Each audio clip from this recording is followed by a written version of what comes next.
Hey there, my name is Salendrak and welcome back to my Terraria version 1.4 Journey's End Beginner's Guide series. Last time we downed the Wall of Flesh and entered hard mode, so in this episode I'll be going over all the things you'll want to do in early hard mode to gear up and get stronger and otherwise prepare for your next big challenges, the mechanical bosses. As always, timestamps are down in the description, and since there are a lot of topics in this video, feel free to skip around to whatever info you're looking for. And let me know down in the comments, what is the first thing you like to do when you get into hard mode? Now let's get to it! In my video about preparing for hard mode, I talked about preventative measures you can take to protect your pylon villages and other important areas from biome spread once you're in hard mode. Well, now that you're in hard mode, one of the first things you'll likely want to do is locate the hard mode V and check all your pylon villages to see if any have gotten or are at risk of getting contaminated by biome spread.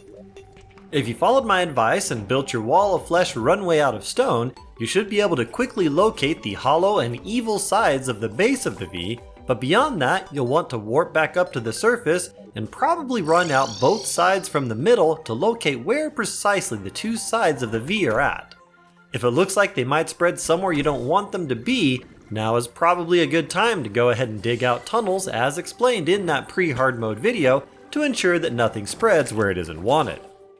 You'll also want to warp to each of your pylon villages to see if they are still the same biome.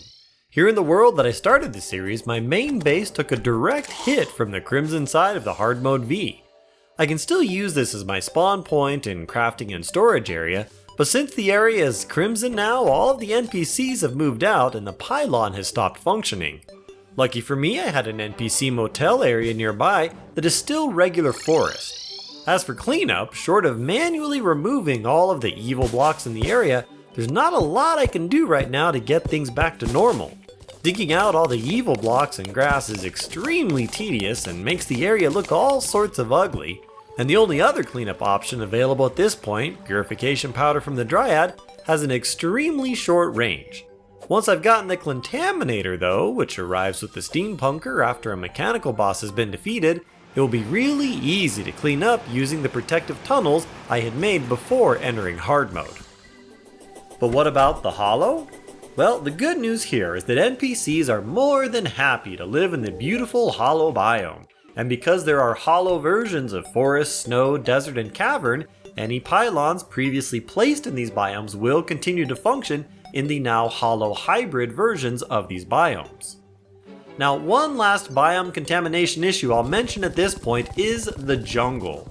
If the evil side of your V is on the same side as your jungle, you should definitely locate where the evil is at on the surface, and if it is anywhere near your jungle, make sure you block it from spreading into the jungle. And if your jungle got hit by the V, you should immediately take action to protect the jungle from further spread. Evil biome in the jungle will convert the mud blocks into dirt and could potentially wreck your jungle biome and is a total pain to clean up and restore. I've personally never had this become an issue, but I've also played it pretty safe and have quarantined any evil areas in or near my jungle as soon as I found them. Just load up on all your mining speed boosters and dig out wide buffer zones around the evil areas and you should be fine. And once you've gotten a few hard mode ore upgrades, which we'll talk about in a minute, this will go even faster. You don't need to worry about hollow getting into your jungle though, as it won't be able to convert jungle grass into hollow or otherwise spread in the jungle. As for the rest of your V, it's really up to you whether you want to contain it or just let it do its thing. So long as it doesn't interfere with any of my pylon villages, I generally don't care if it spreads out into the other biomes except the jungle, as there are several biomes you might need to be either hollow or evil in order to get certain items and crafting materials, meaning that biome variety, including infected ones, is generally a good thing. Once I've checked on all my pylon villages and located the top and bottom of the V, the next thing I like to do is get a few good hard mode upgrades, because as you'll quickly discover, early hard mode is a lot like starting the game over again, where mobs can take a long time to kill and are more than eager to quickly kill you if you aren't careful. So first things first, head over to your witch doctor during the nighttime and get some new wings. If the witch doctor is living in the jungle biome, which he should be, and it is night, he will sell the leaf wings, which are the easiest wings to get at this stage of the game and are a significant upgrade from fledgling wings and or rocket boots. They are pretty pricey at 75 gold without any happiness bonuses, but since he has to be in the jungle to sell them, you should be able to buy them for quite a bit less. The other wings you can get in early hard mode all require souls of flight, which drop from high elevation and pretty dangerous wyverns, as well as various other crafting items, all of which are much easier to farm if you already have decent wings. If you're low on cash, move on to the next tasks and come back later once you've farmed up some money. After I've gotten some wings, the next thing I like to do in most playthroughs is go to a spider cavern and farm the hard mode black recluse spiders for spider fangs. This was also discussed in my preparing for hard mode guide, so hopefully you already know where such a cavern is located and have already prepped the area for safe farming. If you haven't or haven't seen that video, the quick and dirty is that black recluse spiders drop the spider fang item, which is used for crafting the summoner spider armor, spider staff, and spider queen staff, and the spiders also drop the magic poison staff. Crafting a full set of armor and both summoned weapons requires a total of 76 fangs, which usually doesn't take very long to get. The armor combined with either a spider staff or Abigail works pretty well in early hard mode and will make the next task pretty easy. If you prefer playing as a different class though, or suffer from arachnophobia, feel free to skip the spiders entirely. Next on my list of early hard mode progression is to bless the world with hard mode ore and do a whole bunch of mining. Every time you kill the wall of flesh, it gives you a pwn hammer, and using this hammer you can smash the evil altars that are frequently located in your evil biome, namely demon altars in the corruption and crimson altars in the crimson. The first altar you smash will bless your world with either Cobalt or Palladium ore, and the second altar will grant either Mythril or Orichalcum, and the third will either gift Adamantite or Titanium. Subsequent altars in a given world will continue to cycle through whatever ores you got from the first three, but each round of altars smashed will produce less of a given ore in the world than the previous time the world was blessed with that ore. Additionally, every time you smash an altar, there's about a 66% chance that a random stone block located somewhere in the cavern layer will be converted to either the Hollow's Pearl Stone or the stone variant of your world's evil biome, and these blocks will then start to spread. Accordingly, given the diminishing returns of ore created coupled with the risk of creating new evil and hollow areas with each altar smashed, it is generally considered optimal to smash no more than 12 altars. As an alternative to smashing altars, you could also just go fishing, as the various crates you fish up in hard mode have a chance to drop various types of ore and bars, including the new hard mode metals. Pearlwood crates can drop both variants of the first tier of hard mode metals, Mythril crates can drop both variants of the first two tiers of hard mode metals, and Titanium crates can drop the strongest two tiers of the hard mode metals.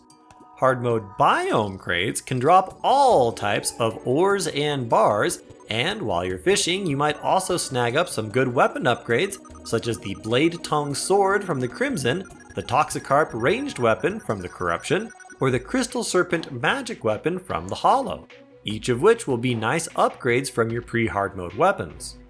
Just understand that fishing up enough materials to put together full sets of armor will likely be pretty time consuming and tedious, but if you really want to avoid the potential of additional pockets of evil or hollow springing up in random parts of your world, then this is the way to do it. Personally, I've never used this method and have always just gone with smashing altars and then going mining.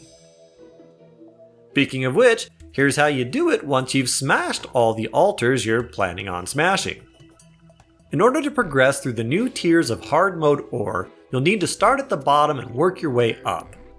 The easiest way to do that is to load up on mining and spelunker potions and then go fall down a elevator somewhere, exploring any large caves or tunnels off to the sides. Chances are you'll quickly locate the blue colored cobalt or orangish looking palladium, depending on which ore your world was blessed with, and so long as you have at least a molten pickaxe, you'll be able to mine it. Although you can make full sets of armor and various melee and ranged weapons with this lowest tier of hard mode ore, I usually don't bother, as the only item you really need is the pickaxe, as it is necessary to mine the next tier of ore, which is either Mythril or Orichalcum. So to get your Cobalt or Palladium pickaxe, just mine 54 ore, then smelt that into 18 bars and make the pickaxe. Now, brief note that instead of the pickaxe, you can also make drills with hard mode ore.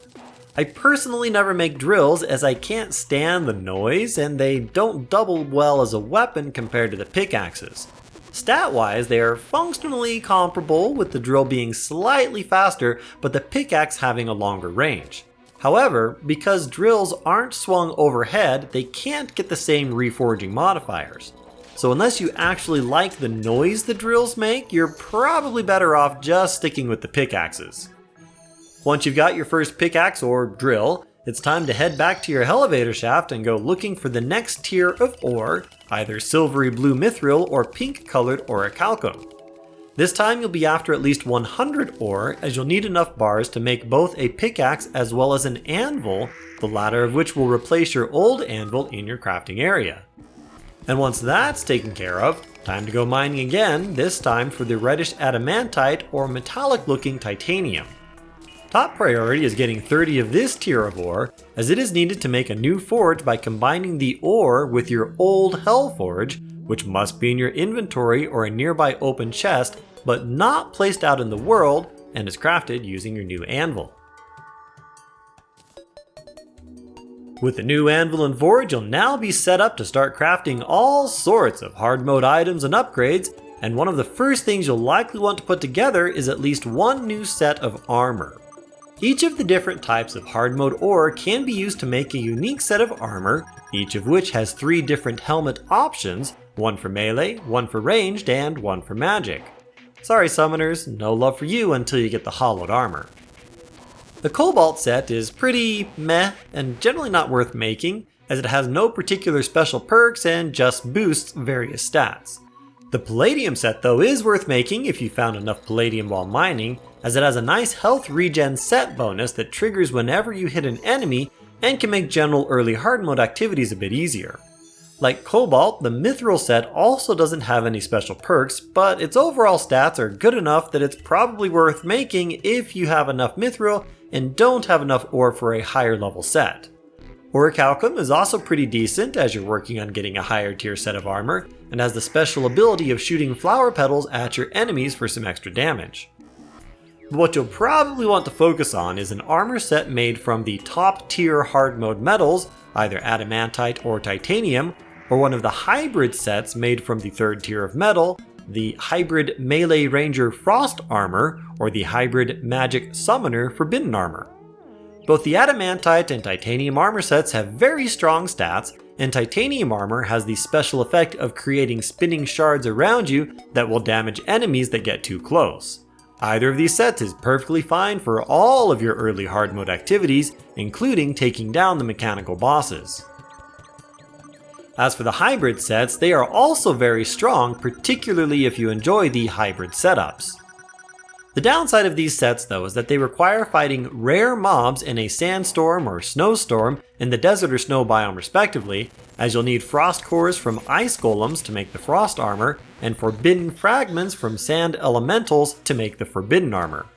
Unfortunately, these storms don't necessarily happen when you want them to, so if you have your eyes on either of these sets, be sure to pay attention to the weather whenever you're on the surface, for if it's raining anywhere in the world, the snow biome will have the needed blizzard, and if the wind speeds are over 30 miles per hour, the desert will be having a sandstorm. Once you've gotten your upgraded armor set of choice, or have a lower tier set and are still working on a higher one, it's time to start farming additional hard mode crafting materials and upgrades, and you'll likely want to start out by farming Souls of Light and Souls of Night from the Cavern level Hollow and Evil biomes respectively. These souls have a decent chance of dropping from almost any mob killed in the Cavern layers of these biomes, including the underworld, and will be needed for all sorts of crafting recipes throughout the rest of the game. If you made your Wall of Flesh runway out of stone, then the area is hit by your hard mode V are pretty good open areas to farm souls early on, as the underworld itself doesn't get much of a hard mode mob upgrade until after at least one mechanical boss has been defeated. The only new mobs you'll see in the underworld are regular mimics, which drop some really nice items including some great accessories you'll want to collect, and the tortured soul, who can be turned into the tax collector NPC if you clean him up with some purification powder. If fighting in the underworld where the hollow or your evil biome are active, you will get a mix of underworld and biome specific mobs spawning, but as the underworld is usually pretty open, you should have good space for moving around and taking things out. Another great option for farming souls as well as item upgrades now and throughout the rest of hard mode is to use your Cavern layer fighting arena, assuming you built one as I discussed in the preparing for hard mode video. In order to convert it to the biome of your choice, just swap the stone blocks in the center of the arena to the biome blocks of your choice. You'll also want to set up biome block islands in the spawn zone off screen, as many mobs require an eligible block of their matching biome to actually spawn. Just make sure these islands are far enough away from the edges of your arena so that they don't allow the biome in question to spread beyond the area you want it to be. Also, if you aren't in a hurry, then you don't have to swap out all the pre-existing stone blocks, just scatter a few here and there, and biome spread will take care of the rest for you. Now is also a good time to mention biome mimics, namely hollow mimics, and the evil biome mimics, the corrupt mimic, and the crimson mimic. These are very strong mobs that look like chests, but will try to eat your face off. Because mimics can phase through solid blocks and like to charge at you, you'll probably want to fight them in areas where you have plenty of room to move around to avoid their attacks, so the underworld or your Cavern layer fighting arena are ideal locations for taking them down.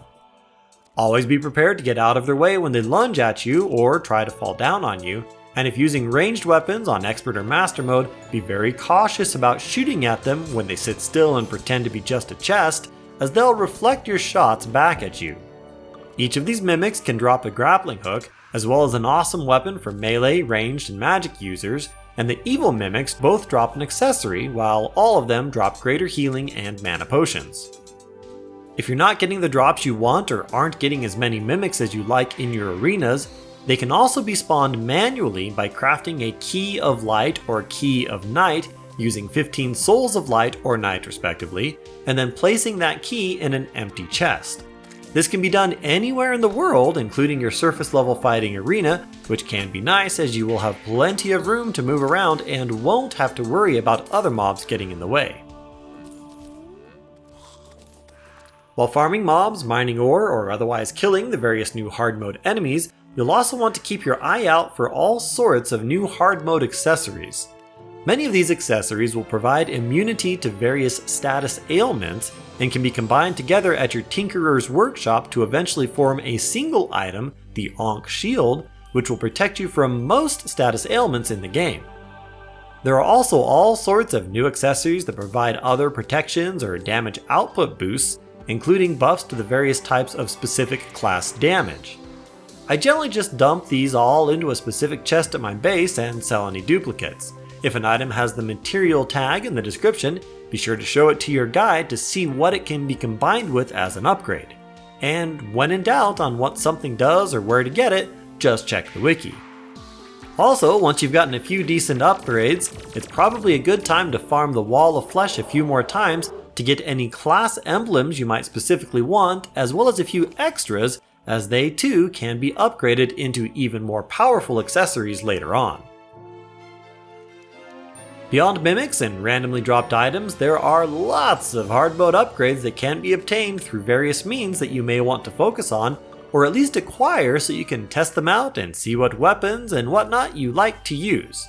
The class setups guide on the wiki, linked down in the description, is an excellent resource for this purpose, and I highly recommend that you refer to it regularly to get ideas of what items to focus on farming. It would take far too long to go over all these upgrades in this video, but here are a few of my personal favorites for each class. And yes, at this point in the game you really should start to focus your loadout on supporting a specific class, though you're always welcome to switch to a different class whenever you like. For melee, the Tao of Pow is a great flail weapon that can cause the confused debuff to enemies and is crafted from 7 souls of light, 7 souls of night, and a dark shard and a light shard from dark and light mummies that spawn in evil deserts and hollow deserts respectively. If you like yo-yos, you'll likely want to farm the Amarok, which is a rare drop in the Hardmode snow biome, or the Hellfire, which is a rare drop from the underworld. Chain guillotines from corrupt mimics are pretty awesome, as are the fetid Bagnoks from crimson mimics. For rangers, I'm a big fan of the Onyx Blaster, which is crafted from 2 dark shards from mummies, 10 souls of night, and the shotgun purchased from the arms dealer in hard mode. Other great weapons include the Dart Rifle from corrupt mimics or the Dart Gun from crimson mimics, and the Daedalus Stormbow from hollow mimics, which is one of the best weapons for taking on the mechanical bosses, especially if you're using holy arrows. Unlike the hard mode ore weapons, the Adamantite and Titanium repeaters are also pretty decent options. Mages have a wide variety of weapons with an even wider variety of effects to experiment with. For general purpose combat, the Crystal Storm works pretty well. It is crafted from the Spell Tome purchased from the Wizard, 15 Souls of Light, and 20 crystal shards that grow on Pearlstone and Pink Ice in the Underground Hollow. Another great option is the Crystal Serpent, obtained by fishing in the Hollow biome. But seriously, there are so many crazy mage weapons, I highly recommend collecting them and trying them out to see what you like. As for summoners, well, they're a bit neglected at this stage of the game. We've already covered the Spider Armor and Spider Set, as well as the hybrid Forbidden Armor, but in terms of weapons, there aren't a lot of options unless you're ready to take on Queen Slime or the Dread Nautilus, each of which I'll cover in separate videos. Surprisingly, the Obsidian Armor Set remains pretty useful in early hard mode if you favor whips, and you can hit once with the Snapthorn to get the speed buff and then switch to the Firecracker from the Wall of Flesh for some good DPS output. The Cool Whip is also really good at this stage of the game, and is crafted with 8 Souls of Light, 8 Souls of Night, and 1 Frost Core from the previously mentioned Ice Golems. Again though, these are just a few of the many options available, and I highly recommend that you refer to the wiki and try out a bunch of different setups to find what you like best. Before I wrap up the video, I need to mention that there are several unpleasant things that might randomly happen while you're getting established in early hard mode. The easiest is a Goblin invasion, which has a 1 in 60 chance of occurring each day in hard mode, assuming you've already defeated one in pre-hard mode. For the most part, it's basically the same as the pre-hard mode invasion, though it does have a new Goblin summoner that summons Goblin apparitions to attack you. He's quite a bit more difficult than his pre-hard mode compatriots, but as he drops a couple of good hard mode weapons, you'll definitely want to take him out. Blood Moons likewise get an upgraded mob at this stage, the Clown, who throws chattering teeth bombs that will quickly blow you up, and who drops the Bananarang weapon, a decent boomerang type weapon for melee characters. There are also a handful of new mobs that can be spawned by fishing in a Blood Moon, but I'll cover them in a separate video. The Pirate Invasion is one of several new hard mode events that can start happening once a single evil altar has been destroyed, with a 1 in 30 chance of occurring until it has been defeated the first time, and afterwards has a 1 in 50 chance of randomly spawning. I'll do a separate video on this event later, as it can be pretty hectic if you aren't prepared for it. Though, quick pro tip, an underground bunker beneath a volcano trap along with an auto swing weapon will allow you to defeat the invasion pretty easily. And last, but certainly not least, there's a 1 in 10 chance that one of the 3 mechanical bosses, namely Skeletron Prime, the Twins, or the Destroyer, can randomly spawn after the first evil altar has been destroyed, and they'll continue to randomly spawn until defeated. I will of course cover each of these bosses in their own separate videos, but for now be advised that if you know you aren't ready to fight them, you can either YOLO yourself against them and probably die really quickly, which will cause them to despawn, or, upon receiving their telltale message at dusk, if you either log out of the game or head underground and stay there for about 90 seconds after the message appeared, then the boss won't actually spawn and you can go about your business without fear of getting ganked. For me personally, I find early hard mode to be one of the most exciting and enjoyable stages of the game, as there are so many new upgrades to get, tons of new monsters to fight, and a whole lot of fun to be had.